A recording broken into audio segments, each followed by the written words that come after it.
जय महाराष्ट्र मालिका प्रेमींनो, स्वागत आहे तुमचं आपल्या चॅनलवर, जिथे आपण घरोघरी मातीच्या चुली या मालिकेचे डेली रिव्ह्यूज अपलोड करत असतो। आणि आजच्या भागामध्ये पुढील भागात काय दाखवणार याचा एक छोटासा रिव्ह्यू आपण या व्हिडिओत पाहणार आहोत। तर यामध्ये जबरदस्त ट्विस्ट आपल्या समोर दिसत आहे। जसे की आपल्याला बघायला मिळतं, ऐश्वर्या ही जानकी समोर मोठ्या तोरात बोलत असते की ही ऐश्वर्या जानकीच्या एक पाऊल पुढेच नेहमी राहणार आहे। प्रेक्षकांनो, हा तिचा ओव्हर कॉन्फिडन्स म्हणावा तरीही हरकत नाही। आणि पुढे आपल्याला बघायला मिळतं, रात्री ऋषिकेश आणि जानकी झोपलेल्या असतात। अचानक जानकीला जाग येते व जानकी म्हणते, मला झोप नाही येते।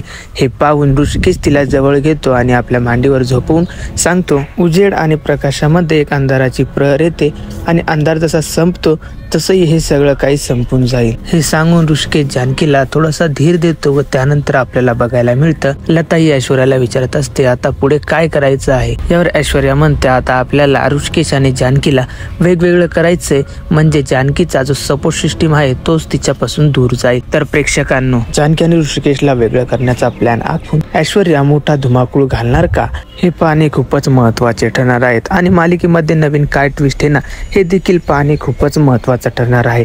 तर बघत राहा आणि अशाच रिव्ह्यूजसाठी आपल्या चॅनलला सबस्क्राईब करून बेल आयकॉन दाबायला विसरू नका।